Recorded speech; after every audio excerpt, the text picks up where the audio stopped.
Welcome back to the Career Tipper podcast. I'm your host, Michelle Beatty, professional development strategist. During the season finale, the Create to Connect conversation continues with the founder and CEO of the branding and creative consultancy Tantrum Agency, David Tann.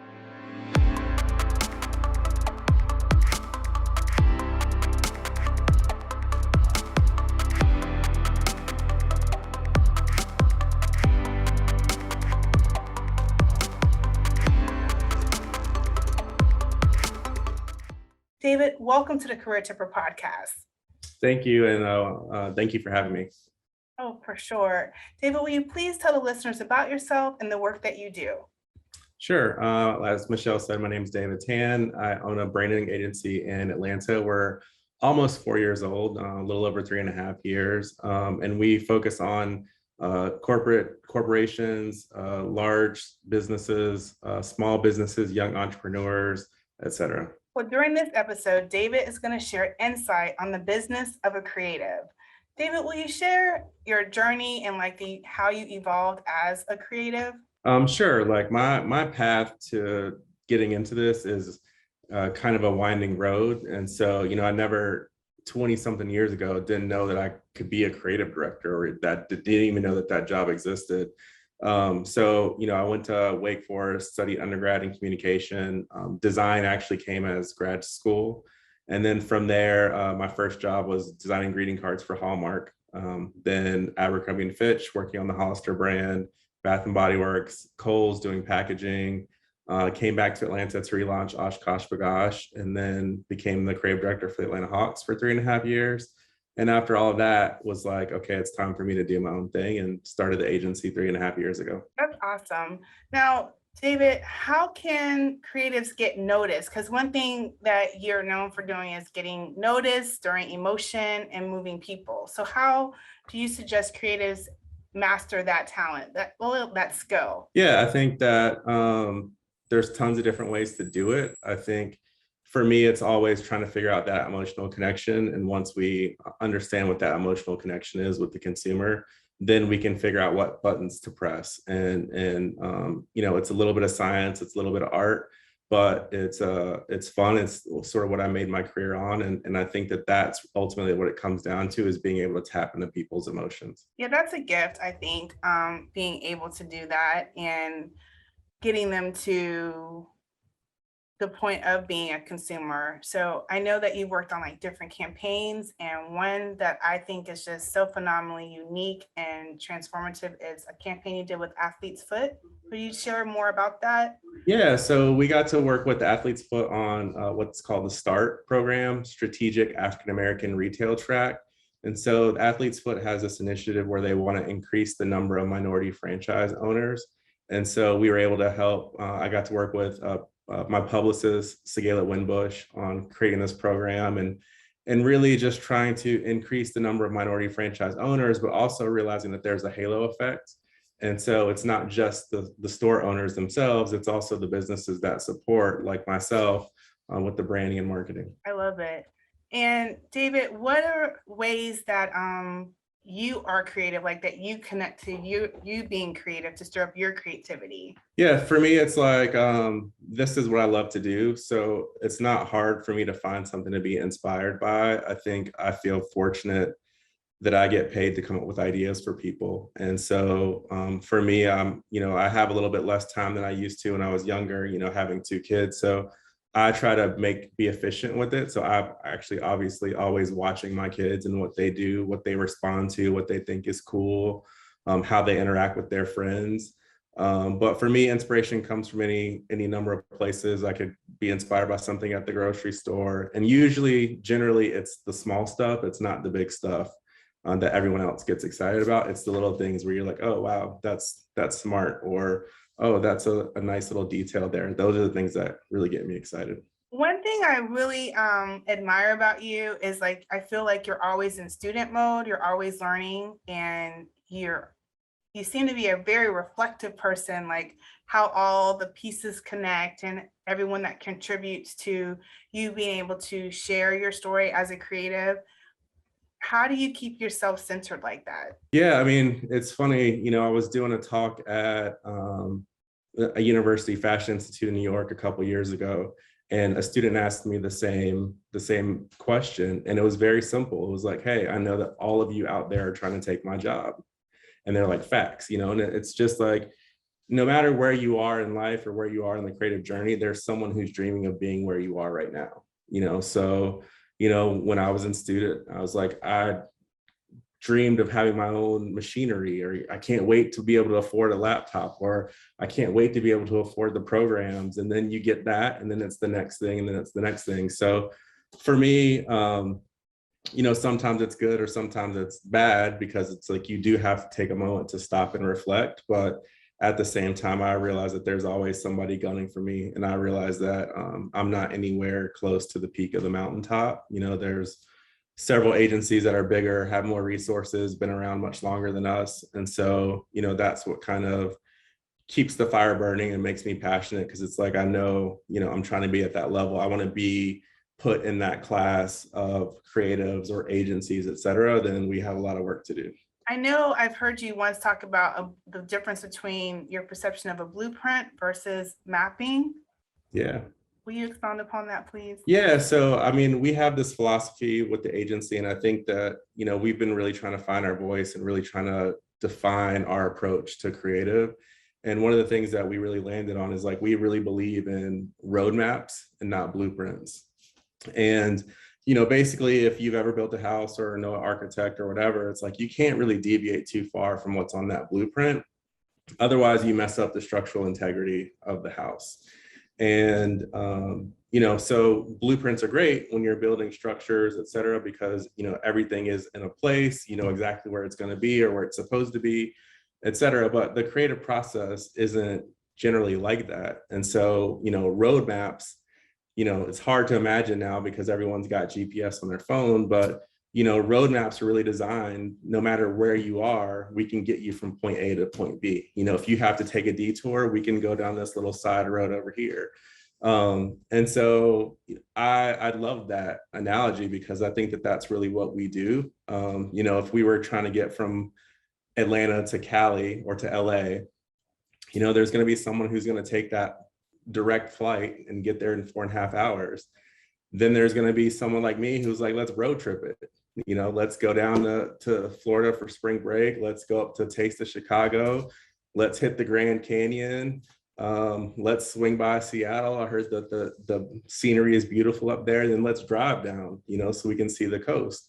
So at the end of the day, we'll both get there, you know, which is the goal.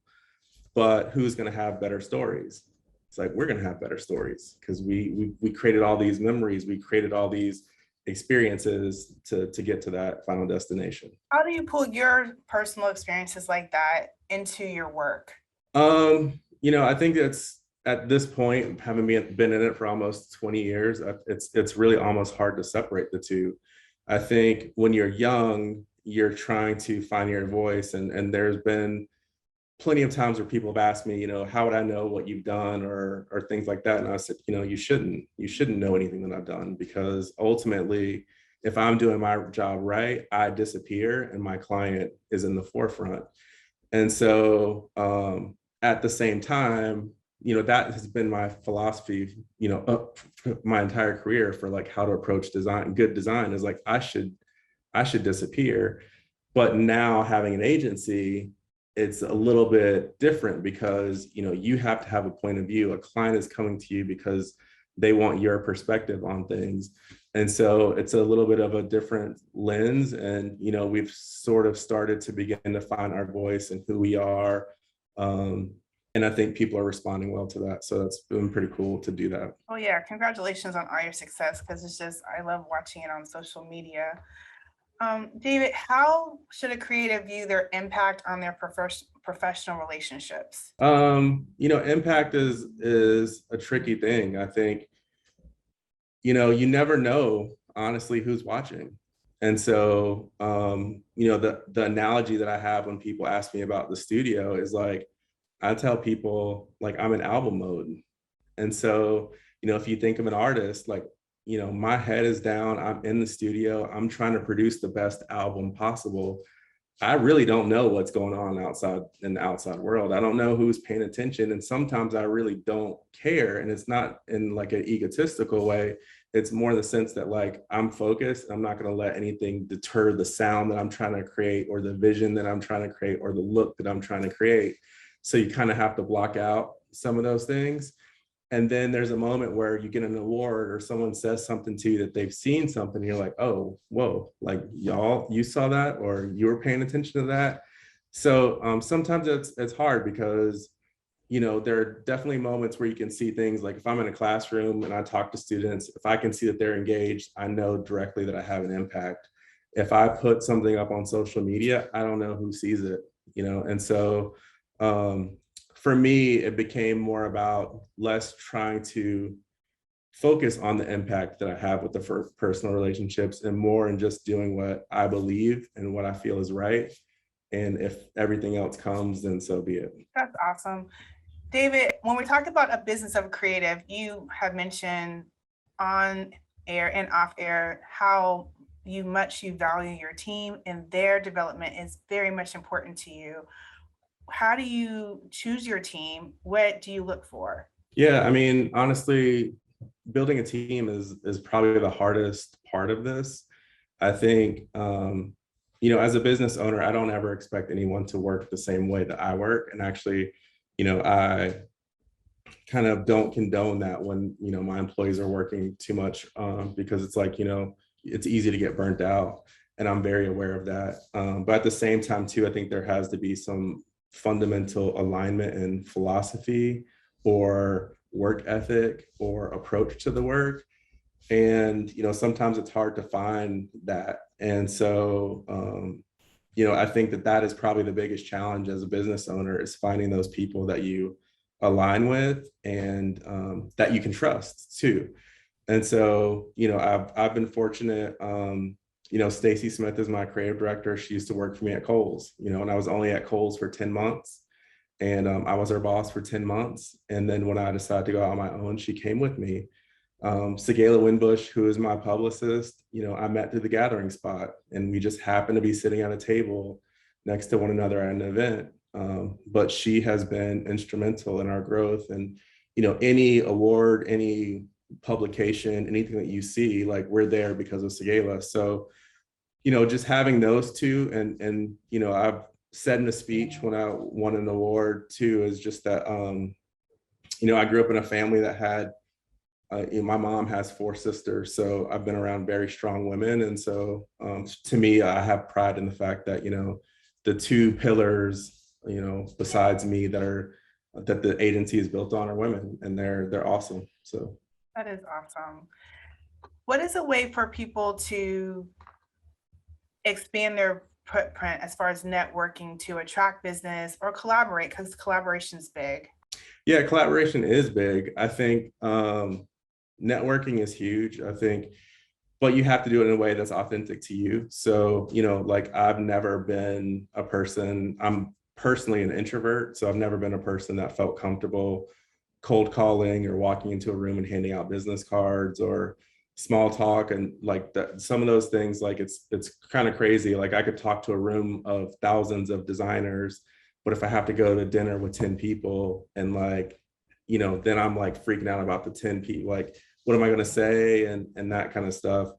But, you know, I know that that's a flaw for me. And so I hire a publicist because like her job is to be out and to make those connections and tell me where I need to be and what I need to say and who I need to be with. And so not everyone can do that. But I say you just have to figure out, you know, what is authentic and true to you. I think when we were in the very beginning stages of Tantrum, we were trying to figure out who we were and get stuff out. So I just paid someone to follow me around while I talked to students. And so, you know, what you saw in the very beginning was literally me just having these authentic connections with people and just putting it out there. And, you know, I think that it worked. It was super helpful. A lot of people saw it and it resonated with them, but, you know, it was me doing it in a way that was comfortable for me. You know, I'm not going to be TikToking or Snapchatting or doing reels with all these stuff. It's like, it's just not me. No, like I love it for other people, but it's just not something that's me. So I understand 100%. So will you please finish the sentence, create to connect to? I think ultimately I'm just trying to make a difference. And when I say that, I'm not talking about the creative, or I'm not even really talking about clients. I think, when I started in the business 20 some odd years ago, there wasn't anyone that I could find that I knew that looked like me.